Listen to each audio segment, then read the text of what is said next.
जय माँ माता की मेरे प्रिय साधकों और दर्शकों। आज जो मैं स्वयं सिद्ध बंगाली मंत्र आप लोगों के सामने लेकर उपस्थित हुआ हूँ, यह मंत्र आप सभी के बहुत काम आने वाला है। क्योंकि आज का जो मंत्र है वो है वायव्य अस्त्र का मंत्र। यह जो अस्त्र है बहुत ही भयंकर अस्त्र होता है और सामने वाला जो आपका शत्रु होता है उसको परास्त कर देता है, इतनी ताकत रखता है। बड़े से बड़ा तांत्रिक जो है उलझनों में आ जाता है इस अस्त्र के चलाने से।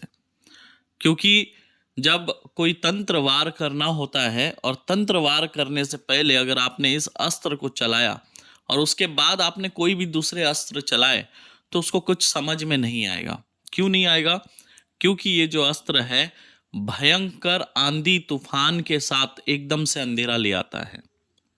मतलब बहुत तेज आंधी तूफान आती है और आंधी तूफान आने के बाद एकदम काले बादल के साथ पूरा अंधेरा कर देता है और उसके बाद दूसरे अस्त्रों का वार होता है।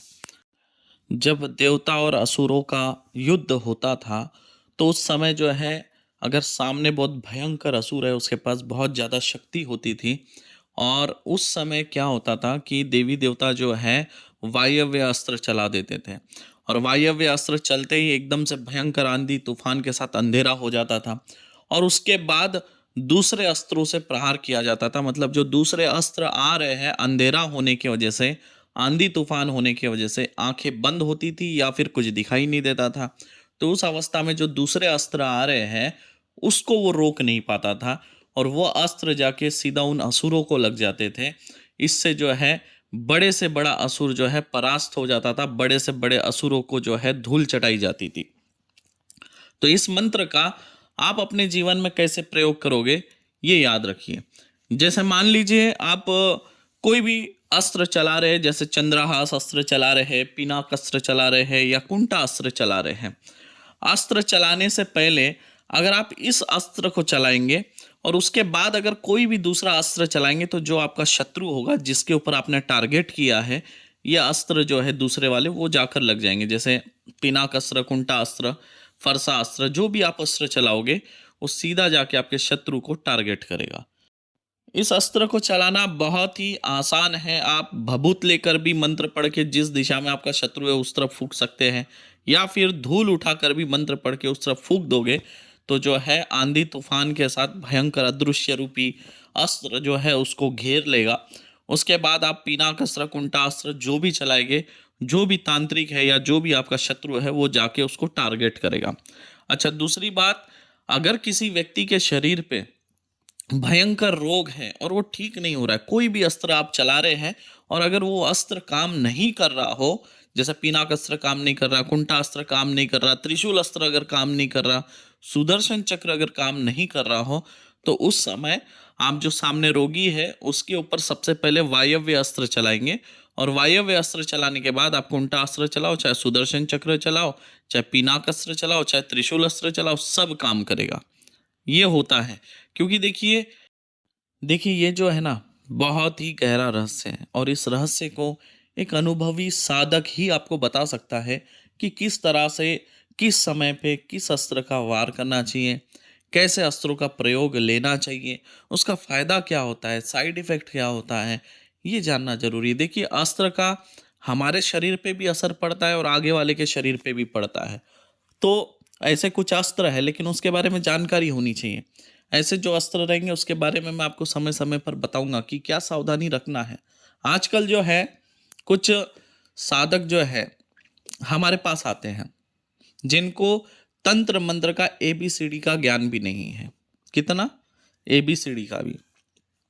याद रखिए, कोई अगर आपको हमारे बाजू में बैठकर दिखता है और अगर कल चल के वो यूट्यूब चैनल बनाकर महाराज बन जाता है तो ऐसे लोगों से सावधान रहिए। क्योंकि ऐसे लोग ना तो परिपूर्ण हैं, ना इनके पास पूर्ण ज्ञान है। याद है ना आपको महाभारत में अभिमन्यु के साथ क्या हुआ था? चक्रव्यूह में तो चला गया था लेकिन उससे बाहर नहीं निकल पाया था। तो ऐसे लोग खुद तो डूबेंगे लेकिन आपको भी लेकर डूबेंगे। याद रखिए, हमारे आसपास कोई भी व्यक्ति दिखाई देता हो, चाहे कोई पंडित हो, कोई ब्राह्मण हो, चाहे कोई ड्राइवर हो, ऐसे जो लोग होंगे इनसे आप दूर रहिएगा। हम ऐसे लोगों का कतई समर्थन नहीं करते हैं।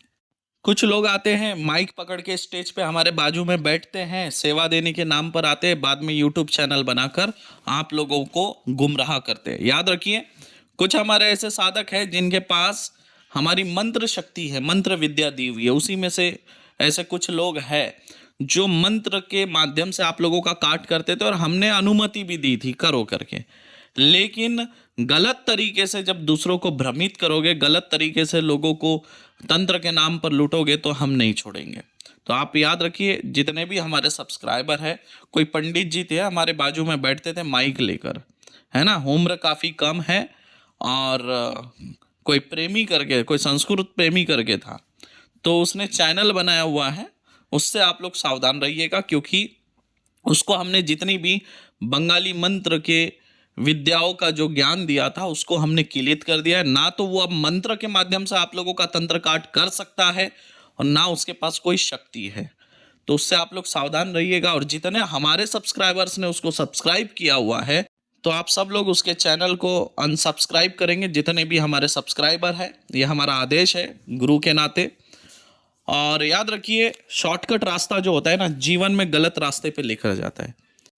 लोग मेहनत तो नहीं करते लेकिन तुरंत शॉर्टकट रास्ता अपनाते हैं, और यही एक कारण है कि लोग गलत रास्ते पे चले जाते हैं, गलत रास्ता अपना लेते हैं। तो यही बताना है कुल मिला के कि अघोर मार्ग ने जो है आप सभी लोगों का विश्वास जीता है। बंगाली मंत्र से एक नई चेतना सभी दर्शकों में लाई है ये अघोर मार्ग ने, और हम नहीं चाहते कि इसे कोई कलंकित करे, है ना। तो चलिए बात करते हैं आज के वीडियो के बारे में। तो आप लोग समझ गए होंगे कि इस अस्त्र को चलाने के लिए आप धूल का प्रयोग कर सकते हैं, भभूत का प्रयोग कर सकते हैं। इसका प्रयोग इसलिए किया जाता है कि इस अस्त्र को चला के बहुत तेज आंधी तूफान के साथ अंधेरा कर दिया जाता है। अब जो मनुष्य के ऊपर इसका कैसे असर होता है, जो तांत्रिक है, जो तंत्र क्रियाओं का वार करता है, जब ये अस्त्र आप चलाएंगे तो उसकी जो दृष्टि है कुछ समय के लिए क्षीण हो जाएंगी, और उस समय आप जो भी अस्त्र रोगी के ऊपर चलाओ, चाहे उस तांत्रिक के ऊपर चलाओ, वो उसके शरीर में जाकर लगेगा। तो आप रोगी के ऊपर जब अस्त्र चलाते हैं तो वो उसको स्वस्थ करने का कार्य करता है, और वही अगर इसे टारगेट करते किसी शत्रु के ऊपर या किसी तांत्रिक के ऊपर, तो वो उसे हानि पहुंचाने का काम करता है। ये तो आप लोग जानते ही होंगे। तो आशा करता हूँ इस अस्त्र के बारे में जानकर आप लोगों को बड़ी खुशी मिली होगी, एक नई जानकारी मिली होगी। तो ये आप स्क्रीन पे देख सकते हैं मंत्र। इस मंत्र का एक विशेषता ये है, ध्यान रखिए, आपको इस मंत्र में 2 जगह पर अमुकेर दिख रहा होगा, ब्रैकेट बनाकर, एक जगह 1 लिखा है, एक जगह 2 नंबर लिखा है। तो जो 1 नंबर वाला ब्रैकेट है, अगर आप किसी तांत्रिक या शत्रु के ऊपर अगर मंत्र का प्रयोग कर रहे हैं, तब वहाँ पे शत्रु या उस तांत्रिक का नाम लेंगे और मंत्र कंटिन्यू पढ़ेंगे। और जो 2 नंबर का ब्रैकेट बाद में आएगा तो वो अमुकेर नहीं पढ़ना है, सीधा मंत्र पढ़ के पूरा करना है, ठीक है। अगर आप मान लीजिए किसी रोगी के ऊपर इस मंत्र का प्रयोग कर रहे हैं, तो जो पहले नंबर का ब्रैकेट जो अमुकेर है उसको नहीं पढ़ना है, ना अमुकेर पढ़ना है, ना कुछ वहाँ पे बोलना है, सीधा मंत्र कंटिन्यू पढ़ते हुए जाएंगे। और जब 2 नंबर का ब्रैकेट आएगा वहाँ पे रोगी का नाम लेके मंत्र कंटिन्यू करेंगे, समझ गए। अगर तांत्रिक का प्रयोग कर रहे हैं, तांत्रिक के ऊपर वार कर रहे हैं, तो नंबर 1 वाले ब्रैकेट पे तांत्रिक का या शत्रु का नाम लेके कंटिन्यू करेंगे, और 2 नंबर का जब ब्रैकेट आएगा वहाँ अमुकेर भी नहीं पढ़ना है, कंटिन्यू मंत्र आगे पढ़ते हुए जाएंगे। याद रखिएगा।